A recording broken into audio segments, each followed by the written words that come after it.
Okay, I think we're recording. My name is Sasha Brätt, and for the last few years, I've been the curator and the director of the new work series at Playhouse on Park called Playwrights on Park, where we've brought in established and emerging playwrights and have done play readings of their plays. We do about 5 a year. It's been going on for about 3 to 4 years now. The program has grown, and tonight we're checking back in with area playwright, legend, and a dear friend, Jacques Lamarre, whose play Honey LaBrea. I don't know how many years ago that was. I think it might have been 2017. Yeah, I was going to say it was probably about 3-4 years ago. And it was. I think 3 years ago it ended up being produced, so Yes. probably about 4 years ago. And that was and so anyway, I should introduce. And this is Jacques Lamarre. Hey, Jacques, how are you? Am I an emerging playwright? I think you're an established playwright in my mind. Established playwright. Oh, okay. Yes. That's your nice way of saying the old hooker. You know, someone has to teach other playwrights the ropes. That's what I've always learned. When you've been around the block a few times. Well, and the playwrights play reading, one of the reasons, a couple of reasons why that was one of my favorites. And anyway, this is the first one of these we're doing. We're looking to touch back in with playwrights who've been part of this, see where those shows have went, see what other shows they've been up to, what they're doing now. Also, I'm not here to interview. I'm just here to talk to you, Jacques.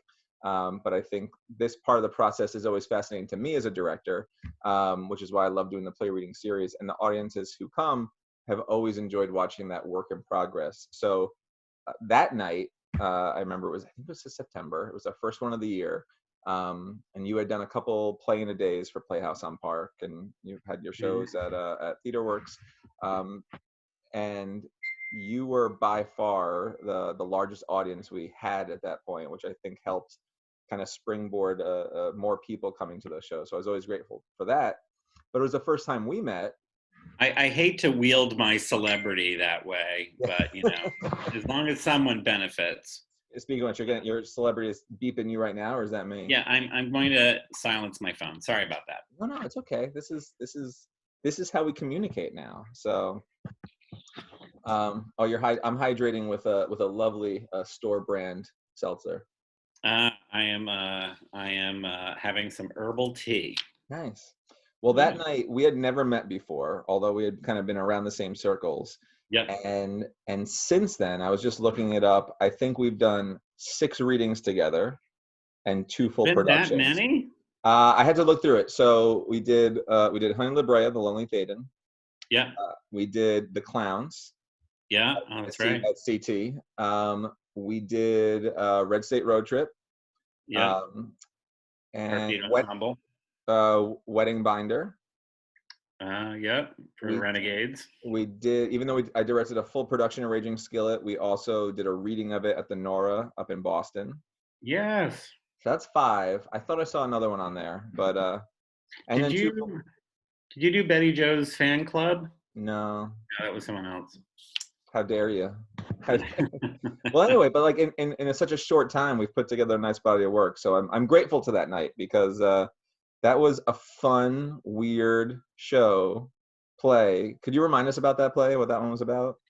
So, and actually, I also have a Playhouse on Park to thank for the genesis of that play, which I'm not sure that you're aware of. But when I first started writing plays, I wrote my first full-length play was called Gray Matters, which was produced by Emerson Theater Collaborative, and it was done at the Midtown International Theater Festival down in New York. And the second play that I wrote was a play called Tarred and Feathered, the Honey LaBrea story. And I had wanted to write a spoof of the kind of celebrity one-person show. Mm-hmm. Now I know, like the Rosemary Clooney show that you did recently, Tenderly, was a 2-person show, but I kind of wanted to make fun of that sort of genre of,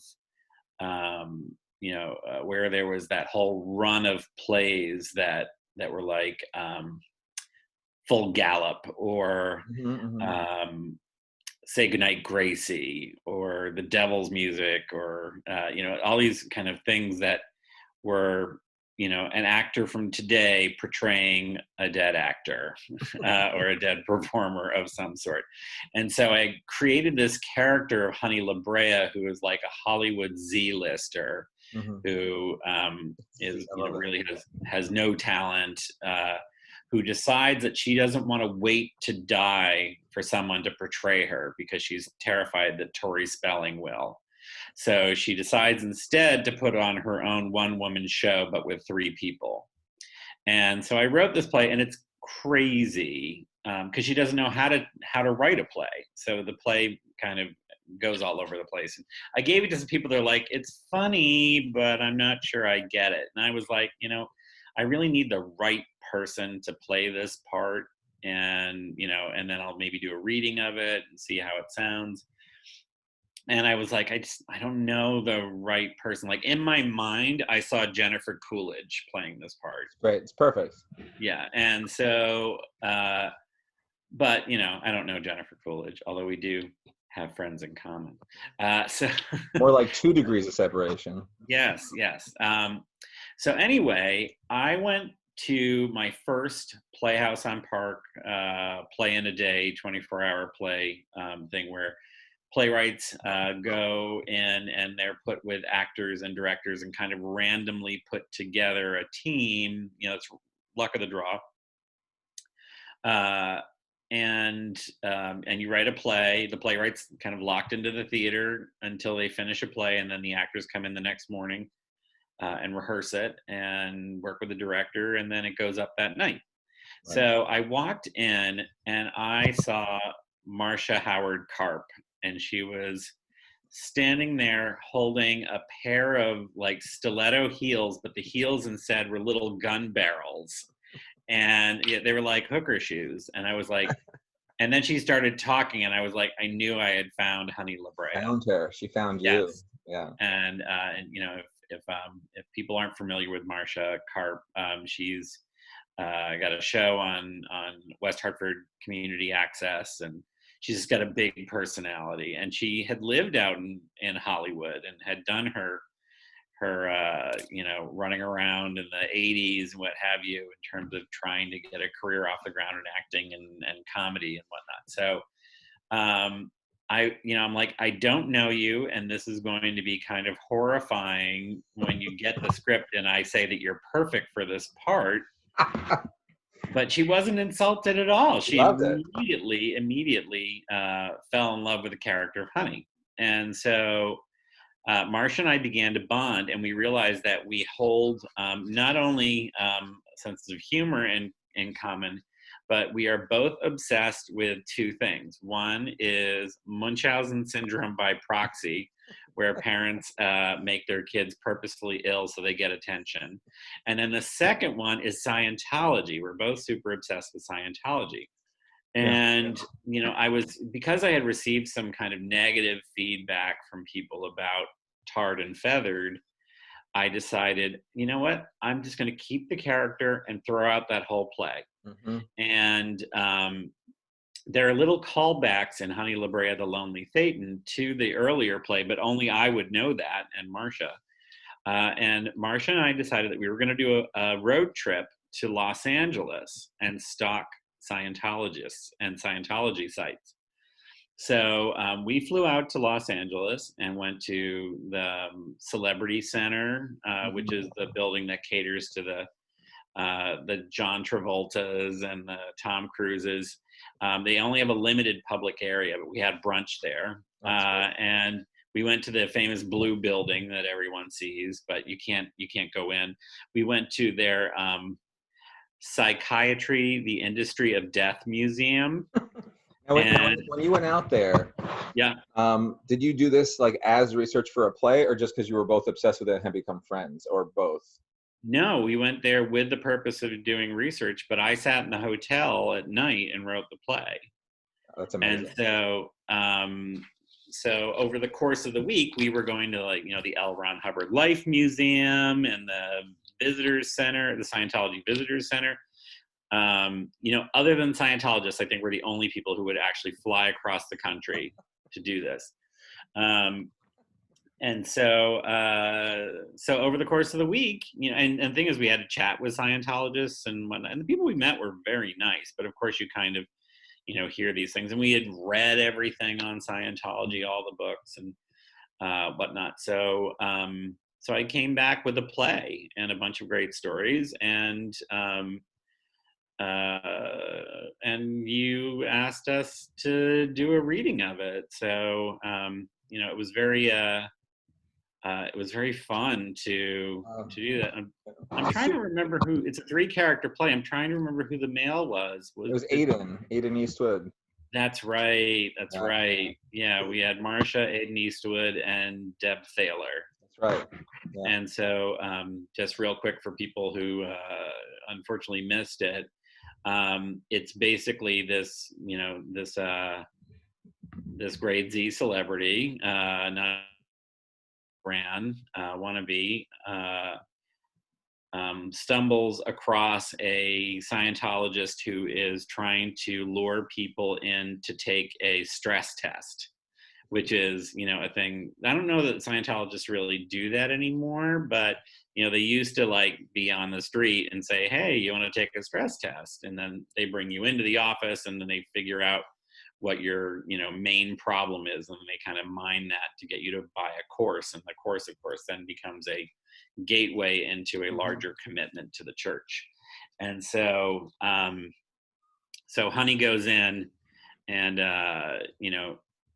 over the course of the first act, he discovers that her, what they call, I'm trying to remember, it's not like a hurt, but, that her one thing that's really holding her back is that she's lonely, and that she has no friends. Right. Because you can't really trust anyone in Hollywood, and she's been used and abused and what have you. And so he, convinces her to join, and she tries to negotiate her billion-year contract and whatnot. and then the second act, she and Scott is his name, then get thrown into the Scientology prison, which is called the Hole, and she's they're forced to clean a toilet, and they bond further and plan their escape. So it's a comedy. And even though our readings don't have props and costumes usually, those stiletto gun shoes definitely made an appearance. Both, we all agreed they had to, and all the merchandise that you had bought in LA was prominently displayed, including a stress test, if I remember right. Yeah, it's called an e-meter, which I purchased online. And a brand new e-meter will run like $4,000, but I think I got the Model T of e-meters. But it actually does work, huh? Yeah, we had to crank it to make it. Yeah. It took a while for me to figure out how to operate it. Right. But, now if anyone wants any cut rate auditing, you don't have to pay $10,000 to the Church of Scientology. You can come to me. Go to you. I love it. Well, that's a great story of how just and of course while you're doing this play, I imagine that you're working and juggling other plays in your life and your job, but that play starts with, and this is one thing that I thought about the other play that we did together. There was a sixth one. It was not Ivanka. What's the wife's name? My White House Christmas special. That's right. Live from Trump Tower. Which was another 3-person prison play. Melania Trump. It was 2 people. 2. That's right. Right. It was Melania and her gatekeeping servant, who I think was a Russian spy, or at least part of the Russian overlords who really run the country. Yeah. Melania is being monitored by all the Kremlin. But yes. Well, I was just thinking about that play, Honey. I love that Honey LaBrea came out of this idea. Well, I always think, especially with some of these plays, not so much the newer plays we've worked on, of I know you've written for a lot of drag shows, and is that true? Am I making that up? Yeah, I mean, I primarily write for a drag performer named Varla Jean Merman. Hartford audiences would know her from The Mystery of Irma Vep. which is where she and I had met for the first time, but I had been a fan of hers for years. And so I've been writing for her. I've helped some other queens write material, but mainly Varla. Mm-hmm. Well, that and that style, you know, you're obviously your humor, but it's this punchy sketch style. And I remember when I read Honey and the Melania one, I had always worried as someone who's, because these plays are in development, like, you know, your laugh per minute rate is sky high, if that's a thing that you know we're actually calculating. And I'm like, you know, Jacques should just write a whole sketch show for some of these characters, which in some ways some of it is, but you're able to arc a larger narrative around them, which is great. And I mean, I think like the Melania show probably would have been better as a sketch. It was a little too long, right, for the joke. I mean, I was, you know, there, and it was at a weird time because, you know, she was such a joke before the election to a certain extent. And then after the election, I think a lot of people felt sorry for her, which is when the play happened. And I was trying to have compassion for her to a certain extent, but also make fun of her and her choices. And so since then, you know, I think we all realize she actually is a douchebag. And so, but I mean, I think that the reading that we did was entertaining, but when they actually workshopped it in Seattle, it felt long. And I wondered if it was just stretched a little too far. I think Honey is a better play, but I had to edit it a lot from what we read to the production it received at Farmington Valley Stage Company. And that was part of the process that I was going to talk about. That's great. It's like you're in my head, Jacques. I love it. Yes. And I appreciate your restraint. I saw it. So fight it. All right. So you did, so Tar and Feathered, you have this whole play, you scrap half of it, but you keep this character because there's something there. You find Marcia by total happenstance, right? Thank you, Playhouse on Park. Thank you, Playhouse on Park. And then you do Play in a Day. I think someone had, I don't remember who directed that play, so I don't want to say like they didn't get it, I was supposed to have it, but I was offered like to do that Play in a Day where you did, I think with Maura and Sarah's one, the dance, was it, I think it was Poussey, that's right. Yes. I knew how it was spelled, but I couldn't remember how it was said.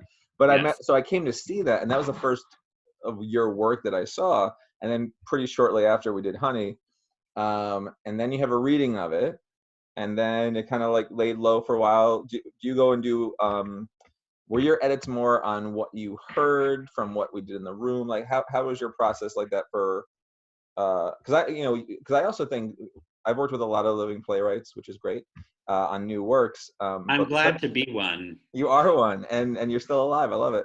But you know, because we live so close to each other, if we're working on a play, I'll come to your house and we'll read the entire play to each other to hear it out loud.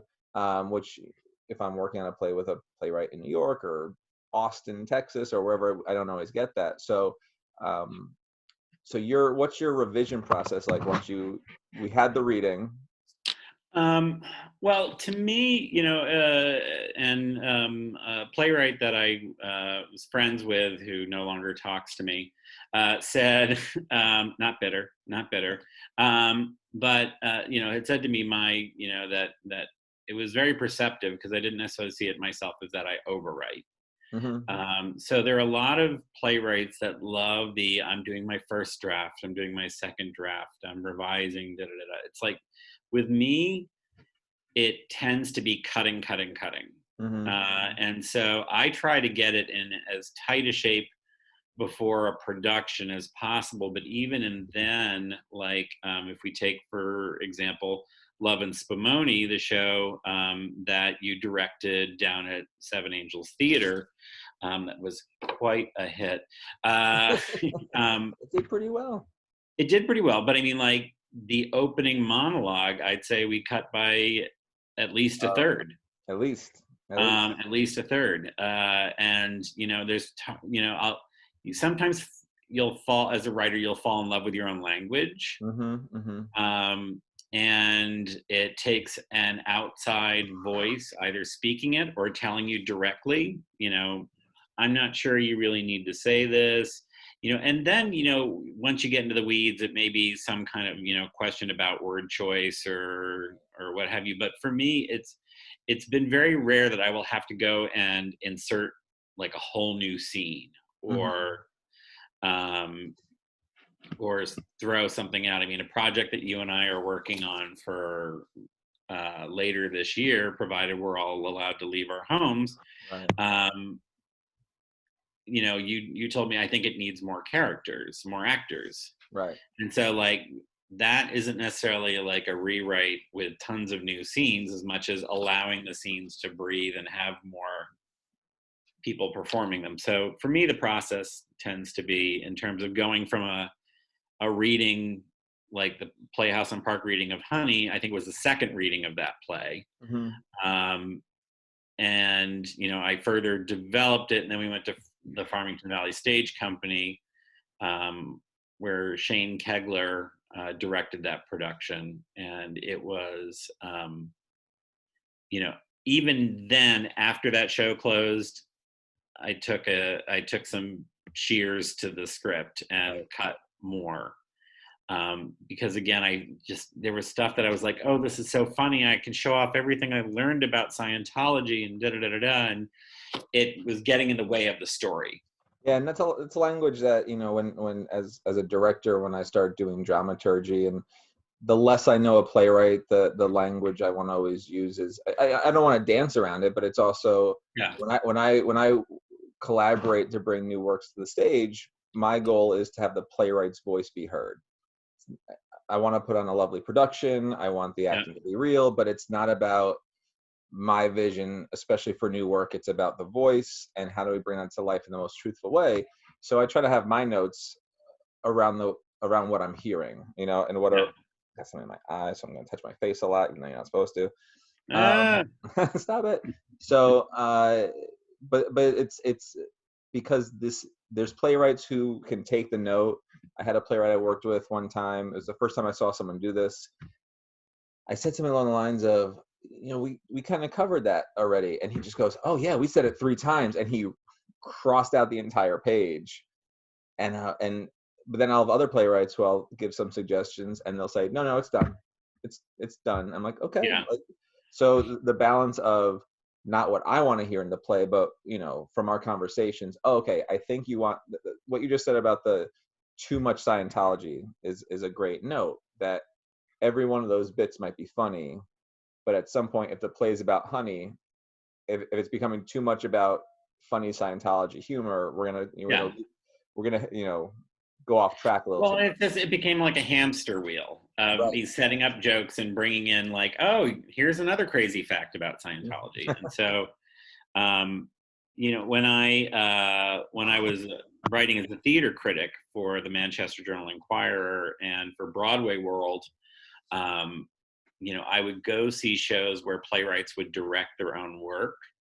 And not always, but oftentimes it was terrible, because the reason that I will always work with a director, and if a good one's not available, then you, is because, it gives that perspective that you can't have by being so close to the work. And I mean, you can get feedback from actors, very, very valuable feedback, in terms of, I'm not sure, my character would say this, or, this is very kind of hard, hard coming off the tongue or what have you. And all of that's very valuable. But I mean, I always think that a smart and good director, other than yourself, gives you that level of remove to be able to say, to allow another voice into the room in a way. Have you ever worked on a show with a full-time dramaturg? No. So like an assistant director or the director, and you doing that work? Yeah, I mean, like Raging Skillet at Theater Works, Rob was not available or not interested in directing it, and Although I don't want to make it sound like he didn't care for the play. He Right. helped me get commissioned to write it, and accepted the play into their season. And so there was an assistant director put on the play who was kind of, I think, not necessarily acting as dramaturg, but it was that was probably the closest we got. Right. But TheaterWorks doesn't have a dramaturgy department per se. I think now with Eric and Tanisha on board together, Mm-hmm. they maybe are starting to operate a bit more that way. They cover some of that ground. That makes sense. Yeah, well, I mean, the thing is, before, without people in their types of positions, Mm-hmm. it was either Steve would direct something or Rob would direct something. And, Right.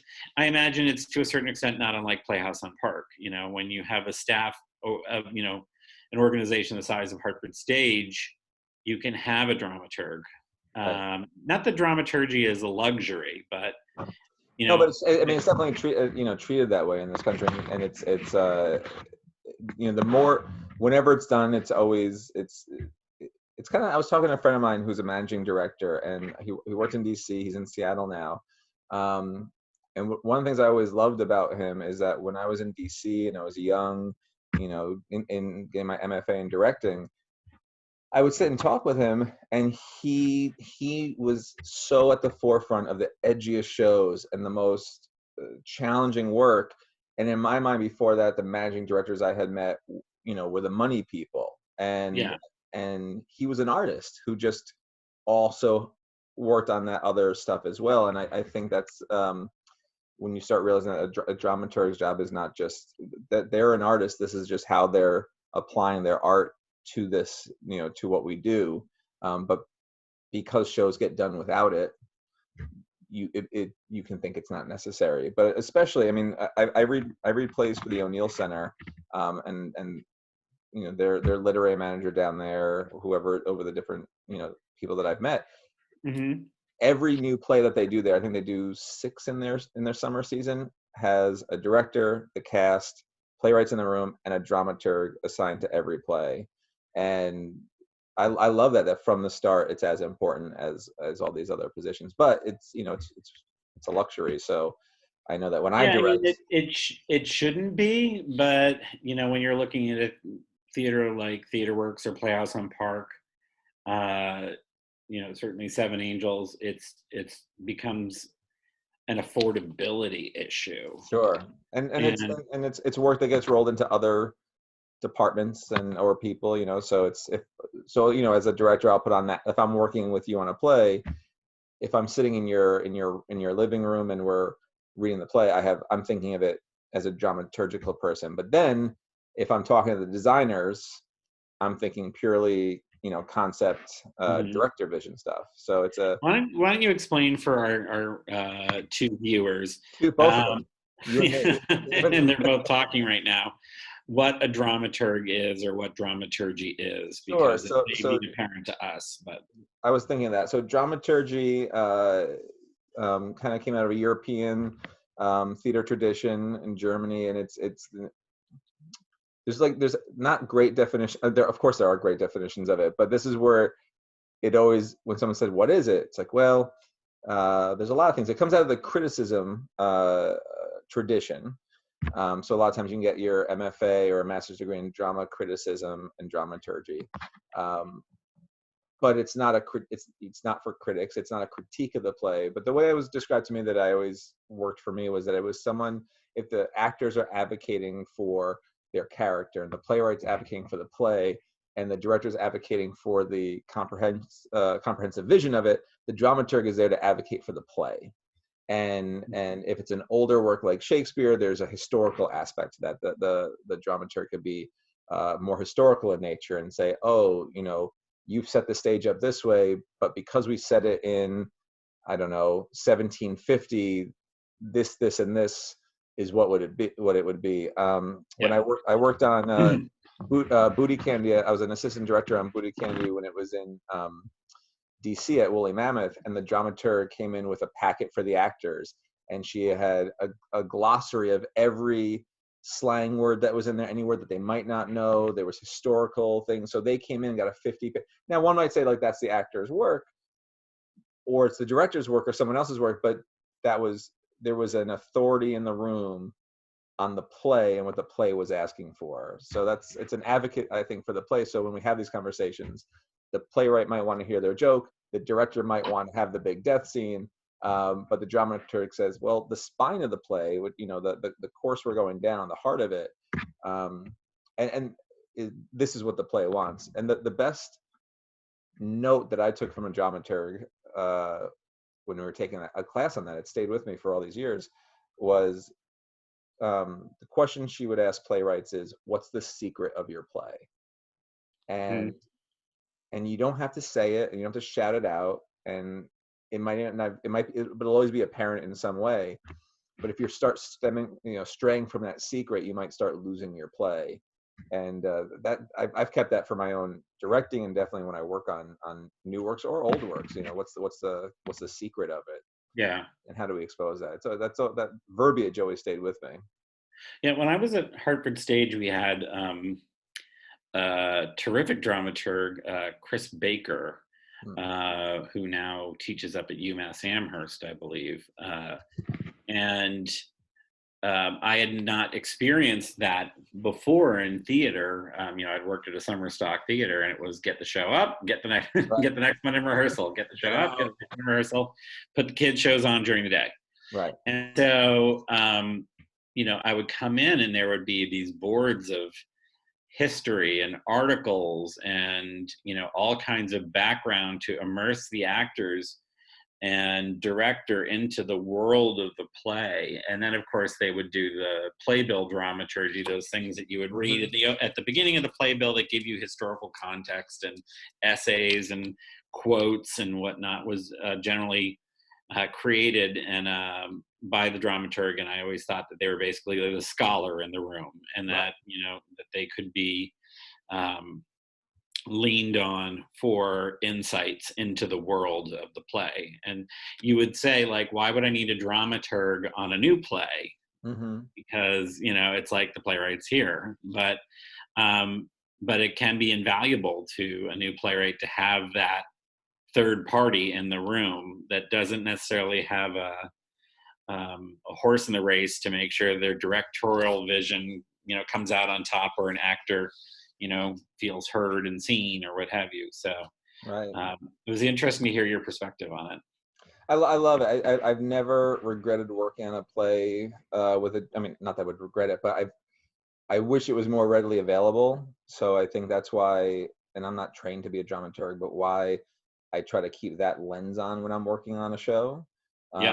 Because it's that the advocacy for the play. That's in you would think we are all advocates for the play, but there's I guess there's a difference also between the play and the production, right? And I had another mentor who would, every time I hear myself say the word show, I can hear her say it's not a show, it's a production. But that's the play itself, like what you have on paper, having someone just like you said, trying to get my foot under me. Sorry. I started with both feet under. I'm gonna shift as well. So yeah, I think we get aspects of it, so we can get away with not having it. But it's one of the reasons I love doing the play reading series, which hopefully chatting with you, and when we all come back and can have community in person again, people will come out and see these plays, because the readings themselves are very much in that mode of dramaturgy. We're putting them on as readings to find out what the play is and what it's not. And what's been amazing about the audiences for all these years is they're like the small. I always say when they're there, like you're this small and mighty bunch. We get between maybe 20 and 50 people depending on the show. I think you had 70. So yes, nailed it. Even if they didn't love the play, because I don't want to just pick polished plays that are amazing. I want this to be a process for the playwright. Like you said, you threw away a whole play, but found out what to keep in the character. When I worked at Woolly Mammoth, I'll never forget, this one patron came out and talked to the artistic director. and he said, and it was such an edgy play. I love, and he said, "Oh, Howard, I hated that play. He goes, oh, that was terrible. I can't wait to see the next one."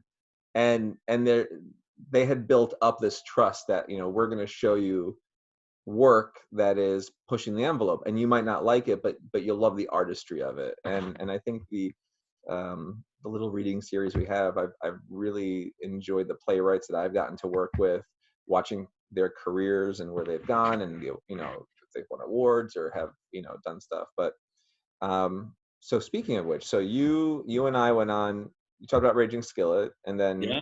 we worked on that together in Cape Cod, which was awesome. Yeah, it was a terrific production. I was going to do a screen share and show some pictures, but I think that's self-serving. But it's even with such a new play, how two different sets. Every play is going to have a different production of it. So that's kind of why I love what we do. And I learned so much on the TheaterWorks production that you and I were able to sit down and I was able to better articulate the world of the play as a result of that TheaterWorks production, in terms of how I wanted to see it grow and evolve. Right.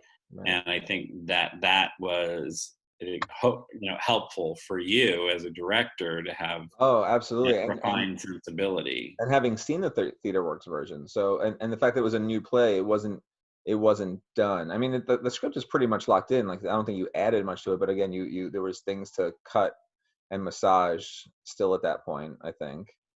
Oh yeah, and Rossi's still trying to get me to add stuff. I have another great story. Let me tell you about one more thing Harriet said. How many productions has that one had now? Including the postponed one. It has had 4 productions, and it was supposed to have the 5th one in May out in Arizona. And that has been postponed to 2021. Okay, but it's still on the docket. That's great. Yeah, provided we all survive. It's gonna be okay. We're here. We're gonna keep on keeping on. Okay. That's it. But yeah, it's definitely been, with I Loved, I Lost, I Made Spaghetti has been my most successful, and that's going to have a production in Virginia in the fall. And then Raging Skillet and Christmas on the Rocks have been hugely successful.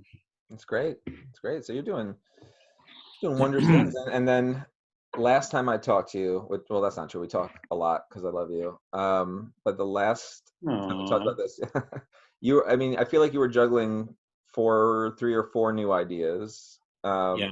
How many kettles do you have on the stove right now? It's always interesting to see, where different things kind of land in terms of, you think, oh, I'll be working on this thing, and you put it off, and then something that you thought was dead and buried comes back from the grave. And so I've been working off and on, but recently off on a sci-fi musical called Save the Robots. Right. That was you did that at Midtown International Theater Festival, right?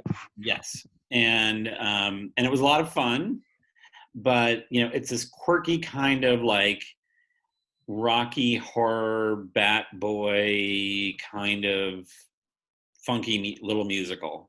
Yeah. And I think when you had the sort of that fertile, off-Broadway breeding ground for shows like that, it didn't cost $1 zillion. I mean, now it's like millions of dollars to put a show off-Broadway. Right, and tickets are $70, $80 for an off-Broadway show. And so, the ability to do that kind of risky out-of-the-box theater is tougher. You have to go to off-Broadway, and then you got to find, you almost have to produce it yourself. Sure. So we got a request out of the blue from some theater in Washington, D.C. We don't know how they heard about it, but they said, we want to see the script. Wow. So, and the process has been, I got involved very late in the game. They had thrown out several books to the musical. And we were always kind of tiptoeing around it because the lyricist for the songs was very kind of prickly. Mm-hmm. But then he passed away. So we said, Okay. now we can do whatever we want. So I just rewrote the book for that. Not completely rewrote it, but brushed it up. Yeah. And made some significant changes to it. So we're waiting to hear if it gets picked for this theater. I was asked by Ginny Wolfe from Her Story Theater to write a short play for her Halloween radio show program that's going to be done at Little Theater of Manchester. So I wrote a short, I think she thought I was going to write a comedy, and I wrote a play that grossed her out. So, so I will. I did. I do write some dramas, not that many. Mm-hmm. I wrote one about school shootings that was done up in Boston, Zeitgeist Stage. And then this piece, which is called Yours, J. Ripper. I just started another horror piece that I've been kind of incubating with a friend of mine for a number of years. It's based on an original idea. He kind of sketched out the story, and I'm writing the script right now. And I have another musical that I wrote the book for. The composer sent me the first song that I've heard from it this week, so that was exciting. It's called Pup Play. Huh? I said that's exciting. That's a lot to juggle. It is. And then there's I want to do a sex farce about Warren G. Harding. I mean, if that doesn't shoot up to the top of your list, then I don't want to be friends with you anymore. He was, I don't know how much you know about it. He was he was a terrible president, right. But he was also a bit of a swordsman, and so I want to do a door slamming sex farce like we don't see anymore. Do you have a title for that, or is it just called Warren G's Harding sex farce? I want to call it right now that my working title for it, even though I haven't written anything, is Head of State. Great. I was gonna say Warren G. Spot Harding. We could just go all night. We could go all night. I mean, having the word hard right in the name. There's that. I have rights to another book to adapt into a play. So I mean, it's just there's always. And the thing is, you tell yourself, when I have time, right, when I'm not busy running around. I'm not busy running around now, so why am I not writing these things? Because I don't know about you, but I had 17 Zoom meetings yesterday, and it was a very busy day when it was supposed to just be a day. But yeah, I said to my wife, I was like, I can't decide if I want to watch this show that I always said I'd get back to and watch again, or watch Picard because I want to see that, or I'm going to start reading again. So I started a book, but I haven't finished it. It's I've just done 8 half things and no full thing yet over the last 3.5 weeks. So so I don't know. We've probably been chatting for a while. If anyone would, I would listen to you talk this long. It's me that I'm worried about. I do want to make sure that I mention how important it is for people to support Playhouse on Park, particularly at this time. When a theater cancels productions, it's basically bleeding out. And now are the time that we need to say to Playhouse on Park that they're a valued and important member of not only our cultural landscape, but our emotional lives. And so when you're seeing Darlene doing her free dance classes, or Sean talking about stuff, they are still providing content to this community, to the heart and soul of this community. And so, not just Playhouse on Park, any cultural institution during this time is hurting. But since we are on the Playhouse on Park channel, I want to make sure that people take a moment and say, what can I spare for this group of hardworking people? Because they've never gotten rich off this enterprise. They have made enough to keep the ship afloat. And to do it again, and to do it again. I mean, I remember I started there in season 5, And I remember every season they would just say, no one thought we'd be here for season 5. No one thought we'd be here for season 6. And it's true. So many artists are home now because, they're not essential in that sense. But when we come back, right, our what I love about the arts and doing this is everything about this is essential, about coming together, about sharing our stories, about our rituals, about our shared experience. And we're gonna need that more than anything. So you're right. Hey, the cost of a ticket at Playwrights on Park is $10. Do that. Or imagine what a ticket would cost. Buy yourself some show tickets and donate that, or whatever you can, because or buy a gift certificate knowing that you'll be able to go see a show when this is all over, but you're giving exactly. them the money now. You may not know what that show is, Right. but It'll be good. Yeah, I mean, the thing is, it's just like, I'm not sure that Sean, Darlene, Tracy have ever drawn a paycheck mirroring anything close to their worth. Right. But No. this is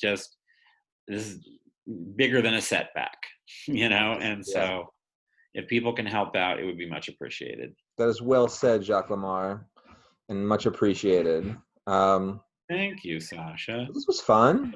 We talked about Yeah, some stuff, and we kept it PG-13. I think that was our goal. we did. If people want to go to the late night chat, we'll be doing it 1 a.m. So we'll be doing a post. There's a paywall for that one, though. Yes.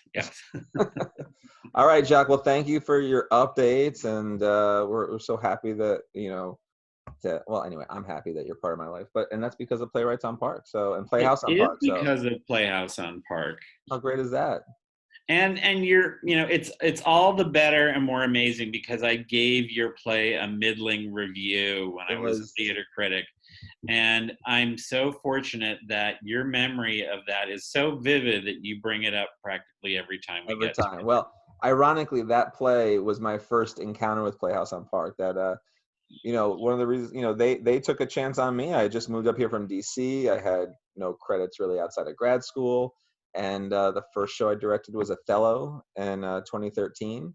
It did lovely. It was a beautiful production. It had a mediocre review from some guy named Jacques Lamarre. Well, that's not true. But it had a hot Iago. It did. My dear friend Tom was a good-looking Iago, and yes. And well, no, I remember you opened your review mediocre, but then the rest of it was really lovely. So if you would just flip that, if you would just start with the positive. You overwrote it. That was the problem. You overwrote. You could have helped me edit that. I should have. I could have exactly pointed out where you. And the good thing about Broadway World is that review will be up until you die. Forever. I go back and read it sometimes when you say to me, "Hey, Sasha, you want to work on another show?" I just go. I read it. I read that. I read what you said about my director's note, and then I move on. But I would like to say I'm now giving you paying work. That's true. You get me paid, and I appreciate that. Awesome, Jacques. It's always thank you fun. for being a genuine artist and a good friend. Oh, thank you, and you as well, my friend. I look forward to playing again soon. Yes. All right. I'll talk to you later, buddy. Thank you, everyone. All right. Bye-bye. Bye.